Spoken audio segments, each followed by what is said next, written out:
This happened to me about 8 months ago, and I still can't walk past our basement door without my stomach tightening. I wasn't the same person afterward. I still live in the building, but everything feels different now. We live in one of those old Victorian conversions. You know the type. Beautiful bones, creaky floors, multiple levels, and enough weird architecture to make you feel like you're living inside a puzzle. The kind of place where every hallway has a story, and most of them aren't good. When we first moved in, I thought it was charming. Now, I think it was just hiding something. The break-ins started in February. At first, it was small things. A window forced on the third floor. Someone's laptop missing from a shared study area. A resident's backpack taken from the laundry room. We all assumed it was just the usual urban crime, someone opportunistic, hitting the building because it was easy. Our landlord installed better locks. The building group chat erupted with theories. Everyone stayed vigilant for about 2 weeks, then forgot about it. Then it got worse. By April, people were finding their apartment doors open. Not broken, just open. Like someone had walked in while they were out, looked around, and left. Nothing taken. Nothing destroyed. Just ... presence. Violation in its purest form. I remember Mrs. Chun from 3B posting in our chat that she found her bedroom window open one morning, and she lives on the 4th floor. No fire escape, no way up. She didn't sleep in that apartment for 3 weeks after that. I started locking my windows shut. Then I started checking them before bed. And I started checking them twice. My girlfriend noticed I was getting paranoid.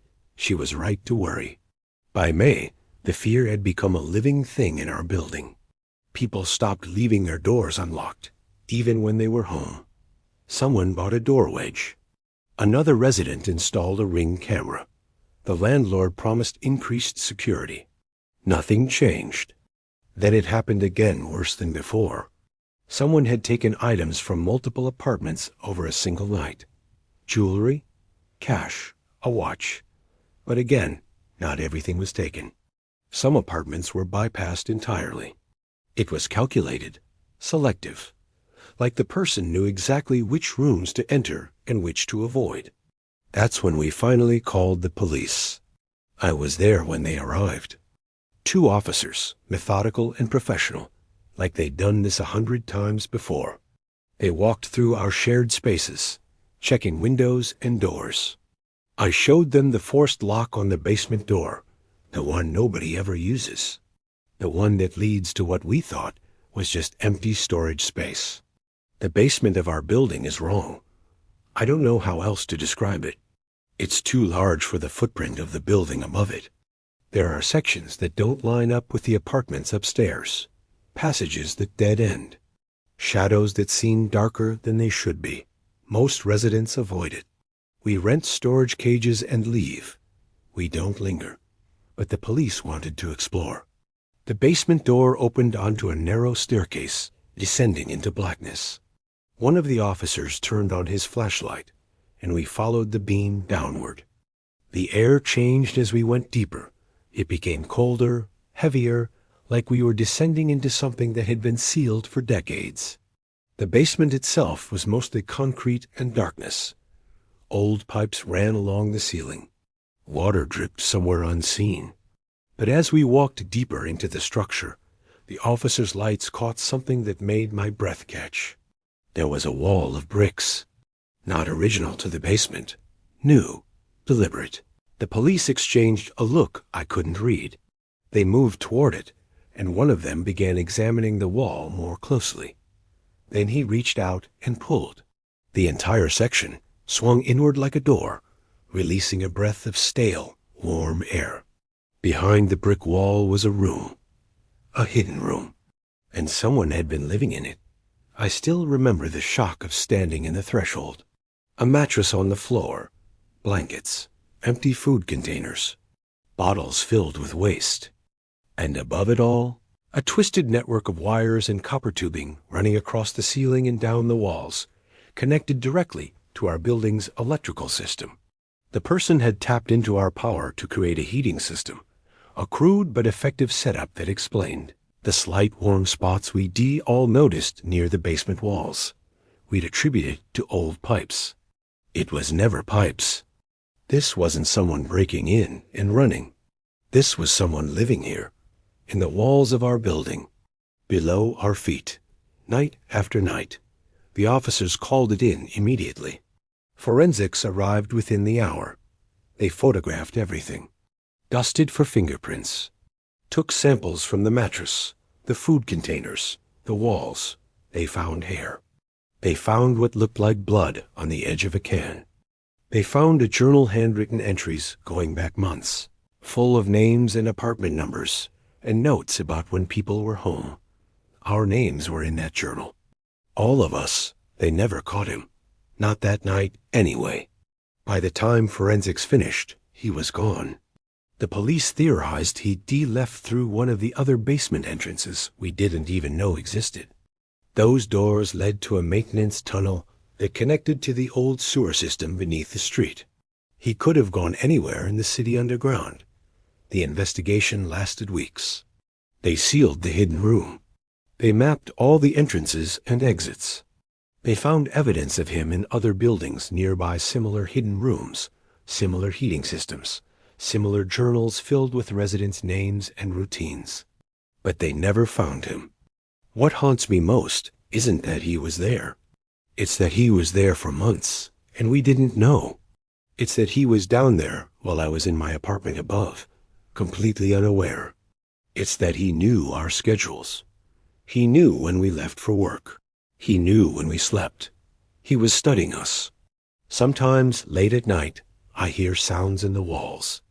Probably just the old building settling. Probably just pipes and electrical hum and the normal noise of an aging structure. But I always check my windows twice. I always lock my doors. And I never, ever go down to the basement alone. The police installed a permanent lock on that brick wall. The hidden room is still there, sealed, undisturbed, waiting. Sometimes I wonder if he came back and found it locked. If he's moved to another building. If there are other hidden rooms we still don't know about. I still live here. I pay my rent. I go about my life. But I'm not the same person I was before we found that room. None of us are.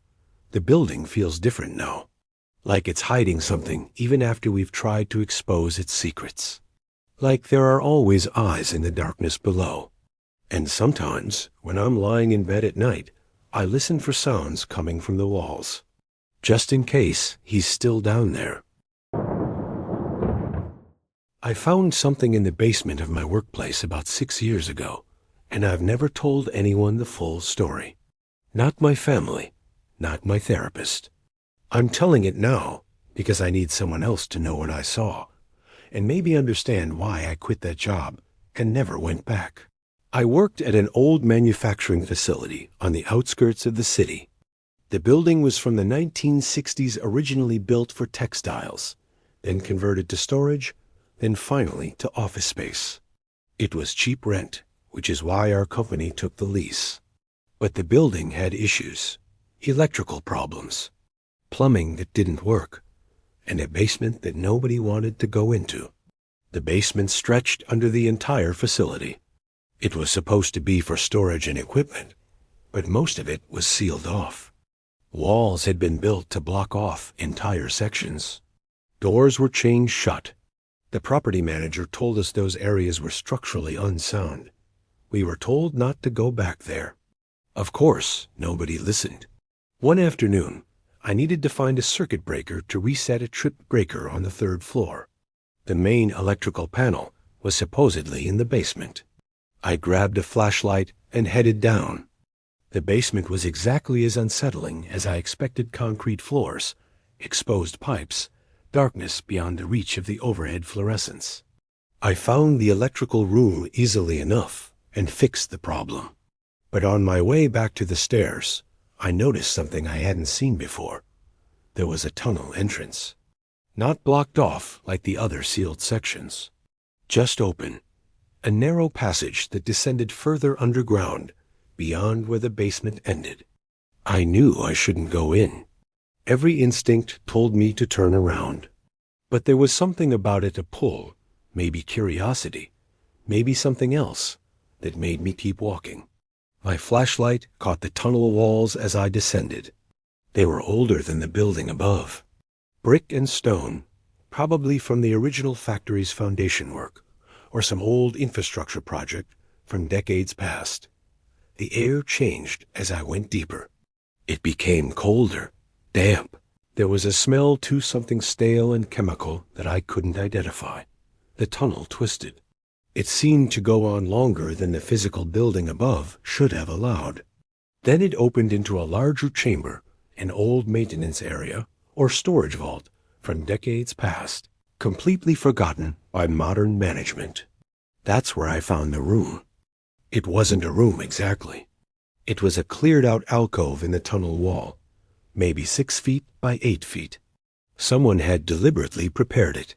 A folding office chair sat in the center, facing the wall. Next to it was a small table with a battery-powered lamp, a stack of old magazines from the early 90s, and piles of paper towels and rags in careful stacks. But it was the walls that made my stomach turn. They were covered. Every inch of the brick was covered with photographs and handwritten notes.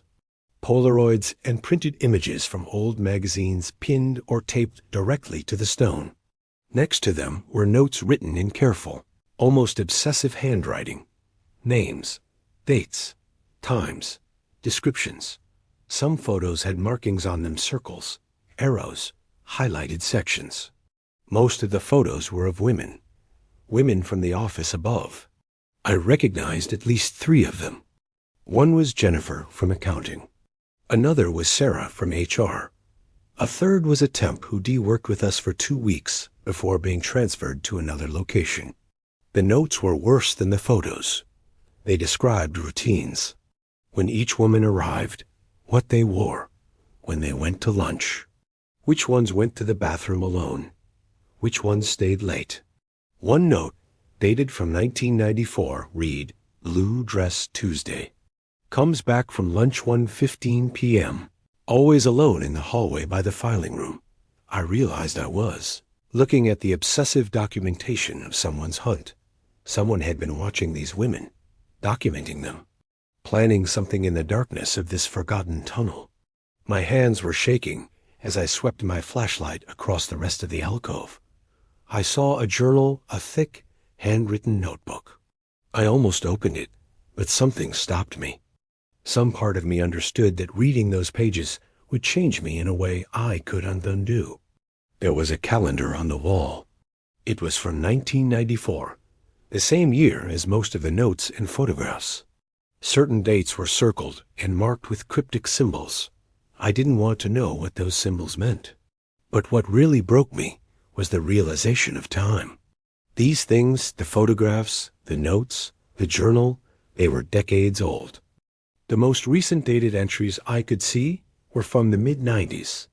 This had been here for over 20 years, hidden in the basement, in the tunnel beneath our feet, while we worked above, completely unaware. I left that alcove as quickly as I could move without running. My mind was screaming. By the time I reached the surface, I was breathing so hard I thought I might collapse. I didn't tell anyone what I'd seen. I should have. I know that now, but I was terrified. I didn't know if reporting it would make me a suspect. I didn't know if the person who created that shrine was still alive, still around, still watching. The facility was old. The tunnel was old. The photographs and notes were old. But what if someone still came down there sometimes? What if, to them, it was still active? I quit 2 weeks later. I told my boss I'd found another job. I didn't explain. I didn't tell anyone about the tunnel. A few years after I left, the building was torn down for new development. I never heard anything in the news about a discovery in the basement. Maybe they found it and kept it quiet. Maybe the contractor cleaned it out without reporting it. Maybe, somehow, someone went back and removed everything. Or maybe it's still there. I think about that office chair sometimes. I think about how long it must have sat in that tunnel, waiting. I think about the women whose photographs covered those walls, completely unaware that they were being studied in the darkness. I think about the journal I didn't read and what's written in pages I never saw. But mostly, I think about how close those women came to danger they never knew existed. How a monster had sat in that tunnel with their faces surrounding him, planning, documenting, obsessing. And how, if things had gone differently, if the building had lasted longer, if someone had come back to that room with fresh supplies, if history had moved in a slightly different direction, things could have been so much worse. I never went back to that facility. I never went into another basement without feeling watched. And sometimes, late at night, I wonder if that tunnel still exists under the rubble of the torn-down building. I wonder if there are other forgotten spaces like it, hidden under our feet, waiting to be discovered. I wonder what other rooms like that are out there right now. And I wonder how many people are sitting in the darkness, watching. This happened to me about 6 months ago, and I still think about it every single day. I wasn't the same person after that night in the basement. I'm sharing this now because I need someone else to understand what we were living with and how close we came to something much worse. Cosmo was always a basement cat. Since I was a kid, my parents would scoop him up from wherever he desettled, usually on their bed, and stick him downstairs for the night. He shed constantly, and my dad especially couldn't stand the fur on the mattress. Cosmo was also an outdoor cat, so if anyone forgot to put him in the basement, he'd wake us all up at 3 a.m, screaming to be let out. The basement was huge, though, the biggest room in our house. I figured he liked having all that space to himself. Everything changed about 2 weeks ago. I started putting him on the little landing at the top of the basement stairs, the way I'd done 1,000 times before. He'd wait a few minutes and walk down and sleep on whatever furniture he wanted. Normal routine. Nothing unusual. But one night, after I shut the door behind him, I heard him meowing. Not the usual meow. This was different. Urgent. Distressed. I filled my water glass in the kitchen, thinking maybe his food dish was empty. When I opened the basement door, he bolted out into the living room like he was chasing something. The dish was completely full. Weird, I thought. But I put him back on the landing and closed the door again. The next 2 nights were identical. I'd place him on the landing, close the door, and within minutes, I'd hear him meowing from behind it. Every time I opened it, he was just standing there at the top of the stairs, refusing to go down. He'd linger for a moment, then dart out into the living room. I told myself he was just getting old. That thought killed me, but I tried to ignore the meowing, knowing eventually he'd walk down the stairs on his own. Then he stopped trying to go inside the house at all. One afternoon, I found him curled up on the doormat outside, completely still. He didn't move when I approached. I petted him for a while, confused by his behavior, then went back inside. A few hours later, he was still there in the same position. It was getting late, so I picked him up and carried him inside. He wasn't happy about it, but I didn't care. Something was wrong. That night, I let him sleep in my room instead of the basement. He seemed calmer, more at ease. For the first time in days, he actually seemed comfortable. Of course, my dad wasn't happy about the basement door staying open. He kept complaining that someone was leaving it unlocked, letting all the cool air escape. Air conditioning wasn't free. He loved reminding us. I assumed it was my sister. She's always been the type to leave doors open without thinking. I didn't really pay attention. I was just grateful that Cosmo seemed better. Then one night, I woke up for no reason. I was in that groggy, half-awake state where you're not quite conscious, not quite asleep. My eyes opened, and I glanced toward the door. There was a silhouette standing in my bedroom doorway, just standing there, perfectly still. I could see the outline clearly in the faint glow from the den lamp. A person. Definitely a person. I called out, assuming it was my sister. The figure moved away without a word, disappearing back into the hallway. I was too tired to process what I'd just seen. I just went back to sleep, but I remembered it the next morning. I remembered it very clearly. A couple of days later, we finally figured out why Cosmo had been refusing the basement. A flea infestation. The whole place was crawling with them. My dad was furious. He blamed my mom for not changing Cosmo's flea collar regularly enough, even though she swore she had. The infestation explained the cat's behavior, I guess. But it was strange how the fleas came out of nowhere. We'd never had a problem before. Cosmo always wore protection. My dad went all out. He tore through the entire basement, vacuuming every corner, spraying chemicals everywhere, washing everything down with flea-killing solutions. He told us to stay out of the basement for several days, so any remaining fleas would die without a host. It seemed like a good plan. I figured that would be the end of it. But a few nights later, something else happened. I was lying in bed when I noticed light seeping under my door, flickering on and off, like someone was playing with the hallway light switch. I told myself it was probably my dad getting up to use the bathroom, but the flickering continued, on and off, for minutes. Longer than any bathroom trip would take. My heart started pounding. I stared at the light under my door, completely still, completely silent, hoping it would stop. Eventually, it did. I forced myself to fall asleep, but I've never felt more uneasy in my life. A few more days passed. My dad said the basement was probably clear. I was eager to play video games down there again. I needed things to feel normal. After school, I headed straight down to the basement. But as soon as I reached the bottom of the stairs, I knew something was wrong. There were still fleas down there. A lot of them. After everything we'd done, all the cleaning, all the chemicals, they should have been gone. But they were thriving. It didn't make sense. I went back upstairs and called my dad at work. He just said to give it time. He insisted any remaining fleas would die soon enough. I didn't believe him. The next day after school, I decided to investigate.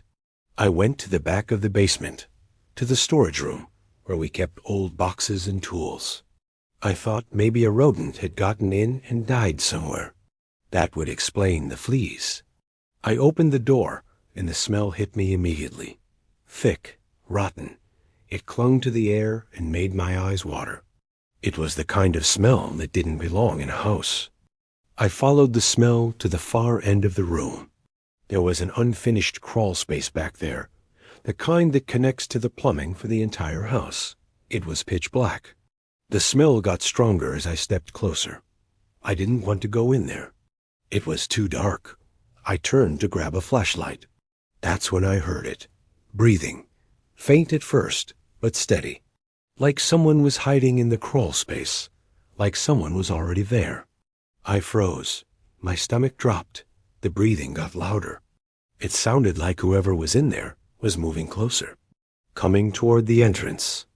I backed away, fast. A figure lunged toward the end of the crawl space, moving fast. A hand reached out, pale, thin, desperate, reaching for me. I jumped back before it could make contact. I didn't stay to see who it was. I didn't want to see. I ran upstairs as fast as I could, slammed the basement door shut, and called the police with shaking hands. When the officers arrived, they searched the entire house. Basement, crawl space, every corner. They found no one, but they found evidence. Empty chip bags, food wrappers, things stashed in the crawl space. Someone had been living down there. Someone had been making a home in our walls. The officer said it was probably just a homeless person looking for shelter. He said they'd probably gotten out through the storm door at the back of the basement when they heard us moving around upstairs. Probably, he said. But I couldn't stop wondering how long they'd been down there. How many times had they moved through our house while we slept? How many times had they watched us? How long had they been deciding whether to stay hidden or come upstairs? I think about that silhouette in my doorway. I think about it every night. I think about that hand reaching out of the darkness. I think about the breathing. I think about how close I came to something I can't even make myself imagine. My parents installed locks on the basement door. Double locks. We keep them engaged every single night. Cosmo still won't go anywhere near that door. He won't even look at it. Sometimes I wonder if he sensed something we didn't. If he knew, all along, that something was living down there in the dark. Sometimes I wonder if they're still out there. If they left for good, or if they're just waiting for us to forget. If they're watching another house now, studying another family's routines, waiting in another basement for their moment. I still live here. I go about my life. But I'm not the same person I was before I ran up those basement stairs. None of us are. And sometimes, late at night, I hear sounds from the basement. Probably just the house settling. Probably just the pipes. But I always lock my door. I always check it twice. Just in case.